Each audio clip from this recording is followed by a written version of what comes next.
আসসালামু আলাইকুম রহমতুল্লাহি ওবারাকাতু। আমরা আল ইমরানে 180 নং আয়াত পর্যন্ত সহিহ শুদ্ধভাবে অঙ্ক শিখেছি। এবার আমরা 181 নং আয়াত সহিহ শুদ্ধভাবে অঙ্ক শিখব ইনশাল্লাহ। আর আপনি আমার চ্যানেল নতুন হয়ে থাকেন অবশ্যই আমার চ্যানেল সাবস্ক্রাইব করে লাইক করে দেবেন। আর আপনি যদি আমার ভিডিওগুলো ধারাবাহিকভাবে পার্ট টু পার্ট দেখেন, আপনি যে কোনো কোরআন সহিহ শুদ্ধভাবে পড়তে পারবেন ইনশাল্লাহ। আর অবশ্যই আপনার কাছে আমার ভিডিওগুলো কেমন লাগে যে দেখবেন অবশ্যই আমার একটা কমেন্ট করবেন অথবা একটা ভিডিওতে লাইক করবেন। আউযু বিল্লাহি মিনাশ শাইতানির রাজীম। বিসমিল্লাহির রহমানির রহিম। লাকাদ সামিআল্লাহু, লাম জবর লা, কফ যা দালকে দেবে, দালের উপর জজম রয়েছে। আর আমরা জানি দালটা হলো কলকলা হরফ। কলকলা হরফ 5টি, কফ ত বাজিম দাল। আর এই 5 হরফ জজমে ধাক্কা দিয়ে পড়তে হয়, যেহেতু দালের উপর জজমে ধাক্কা দিয়ে পড়বো তাহলে বলবো লাকাদে লাকাদে লাকাদে। আর কালারের জন্য যদি কোনো হরফে লাল কালার রঙ থাকে তাহলে সেখানে অবশ্যই ধাক্কা দিয়ে পড়বো।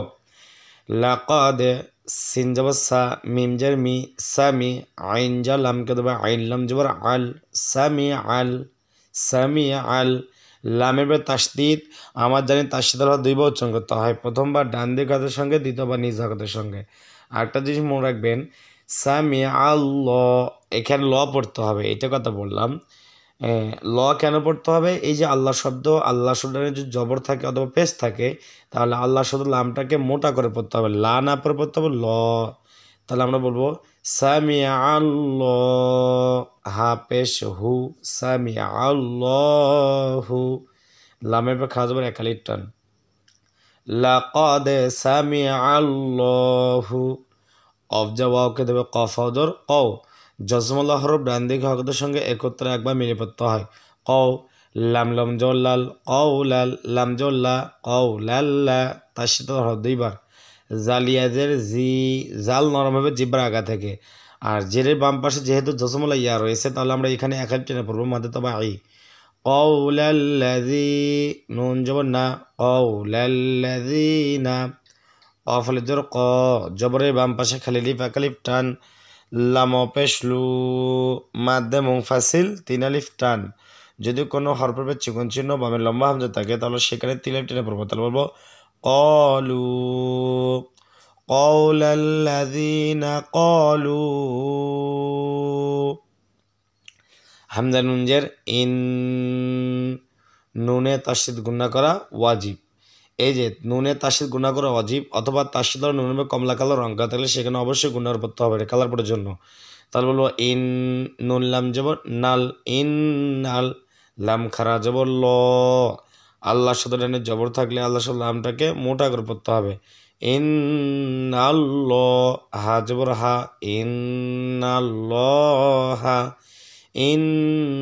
ইন্নাল্লাহা। ফাজর ফা, কফিয়াদের কি, জেরে বাম পাশে জসমুলাইয়া একালিফ টান, ফাকি। রওয়াও 2 পেশ রু, ঈদগামে বাগুন না।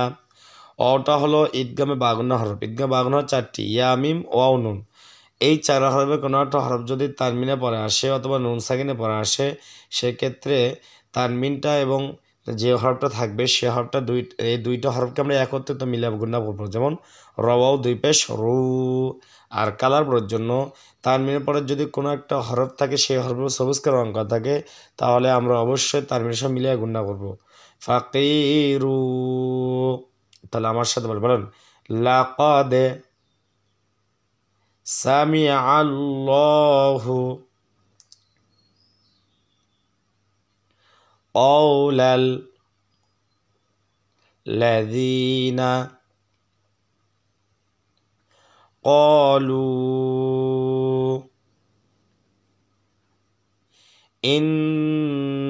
ইন্নাল্লাহা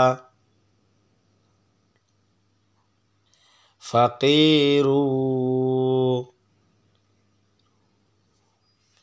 এরপরে ওয়াজর ওয়া, নুন হা জবর নাহ, বাদা সে দে ওয়া নাহ, নুন পেশ নু, ওয়া নাহ নু, ওয়া নাহ নু। হামজা গাইন জবর আগ, জজমুল্লাহ হরফ ডান দিকে হকরসে মিলে পড়তে হবে। আগ নুন জের নি, আগ নি। ইয়া আলিজোর ইয়া মাদ্দে মুত্তাসিল 4 আলিফ টান। যদি কোনো হরফের মোটা চিহ্ন বামে গোল হামজা থাকে তাহলে সেখানে আমরা 4 টেনে পড়বো। এরপরে হামজা পেশ ও আগনিয়া ও আগনিয়া ও ওয়ানাহনু আগনিয়া ও। আমার সাথে বলেন ওয়ানাহনু আগনিয়া ও। এখানে মিলে পড়া যাবে না। কেন পড়া যাবে না? এই যে মিম, এখানে একটা মিম দেখতেছেন। আমরা যেরকম অনেক সময় দেখি ত দেখি, অনেক সময় মাঝখানে ত থাকে, যেমন দেখেন এখানে ত রয়েছে, তেমনভাবে এখানেও মিম রয়েছে। যদি এরকম মিম পাওয়া যায় তাহলে সেখানে গুণা মানে ওয়াকফ করা ওয়াজিব হয়ে যায়, অর্থাৎ এরপরে মিলা পড়া যাবে না, অর্থাৎ এখানে থামতেই হবে আপনাকে বাধ্যতামূলক। এটা মনে রাখবেন। এরপরে সিন জবর সা, নুন কাব জবর নাক, সানাক, তা পেশ তু, বা পেশ বু, সানাক তুবু, সানাক তুবু। মিম আলি জবর মা, জবরের বাম পাশে খালি লিফ এক আলিফ টান। কফ আলি জবর ক, জবরের বাম পাশে খালি লিফ এক আলিফ টান। মা ক, মা ক। সানাক তুবু মা ক। লাম পেশ লু, পেশের বাম পাশে জসমুল্লাহ ওয়াও এক আলিফ টান।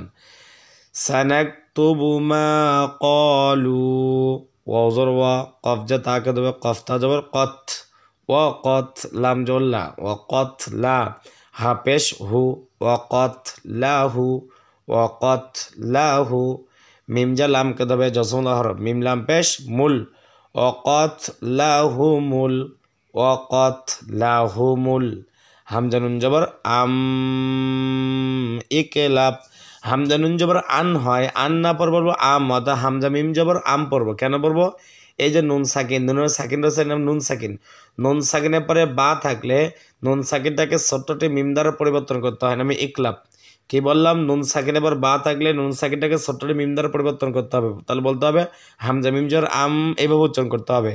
আর কালার পরের জন্য নুন সাকিনের পরে হরফের উপর যদি আপনার বেগুনি কালার অঙ্ক থাকে তা নুন সাকিনটাকে আমরা ছোট্ট মিম দ্বারা পরিবর্তন করবো। তাহলে আমরা বলবো আম, বাজের বি, ইয়ালিজর ইয়া, বিয়া, মাদ্দে মুত্তাসিল 4 টান। দেখেন উপরে মোটা চিহ্ন বাবা গুলো হামজা, তাহলে 4 টানে পড়তে হবে। আম বিয়া, হামজা জবর আ, আম বিয়া আ। ওয়াকাতলাহুমুল আম্বিয়া আ। বাজের বি, গাইনা জবর গাই, বি গাই, রাজের রি, বি গাইরি, বেগাইরি। হাক কবজর হাক, তার সাথে হরফ দুই বচন হবে, তাহলে বলবো হাক। কফাও দুই জের কেউ, ইদগামে বাগুন না, হাক কেউ। কফাও দুই জের কেউ, ঈদগা বাগুন না। কেন ঈদগা বাগুন না? ওয়াওটা হলে ঈদগা বাগুন না হরফ। তানমিনের পরে তার সাথে ওয়াও রয়েছে, তার মিলিয়ে গুণনা করবো। আর কালার বোর্ডের জন্য যদি তানমিনের পরে হরফের পরে যদি সবুজ কালার অঙ্ক থাকে তাহলে দুইটা হরফ মিলিয়ে গুণনা করতে হবে। আর এখানে বলতে পারেন আমরা লাল কালার অঙ্ক আছে কিনা, কেন আছে। এখানে যদি আমি অক্ষ করে থেমে পড়ি তাহলে বলবো হাক, অর্থাৎ কফটা ধাক্কা দিয়ে পড়তে হবে অক্ষ করার ক্ষেত্রে, এই জন্য লাল কালার অঙ্ক দিয়েছে। আমরা বলছিলাম না যে যেখানে লাল কালার চিহ্ন থাকবে সেখানে আমরা ধাক্কা দিয়ে পড়বো, কিন্তু আমরা এখানে অক্ষ না করে মিলিয়ে পড়বো। তাহলে বলবো হাক ইউ। তাহলে আমার সাথে একবার বলেন সানাকতুবু মা ক্বালু ওয়াকাতলাহুমুল আম্বিয়া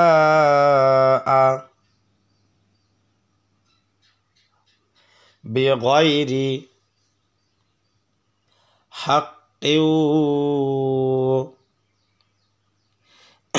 এরপরে ওয়াজর ওয়া, নুন জবর না, ওয়ানা, কফ পেশ কু, পেশের বাম পাশে জসমুল্লাহ ওয়া কালিফ টান, ওয়ানা কু, লাম পেশ লু, ওয়ানা কুলু, ওয়ানা কুলু। জাল পেশ জু, পেশের বাম পাশে জসমুল্লাহ ওয়া কালিফ টান, জু। কফ পেশ কু, পেশের বাম পাশে জসমুল্লাহ ওয়া কালিফ টান, জুকু, ওয়ানা কুলু জুকু। আইন জবর আয় চাপ দে, জালের জবর জা, জবরের বাম পাশে খালি খালি টানা আজা। বাজাল আমকে তো বালাম জর বাল, আজাবাল, আজাবাল। ওয়ানা কুলু জুকু আজাবাল। হা জবর হা, রয়া জর রি, জেরের বাম পাশে জসমুল্লাহ ইয়া খালিফ টান হারি, কবজের কে হারি কে।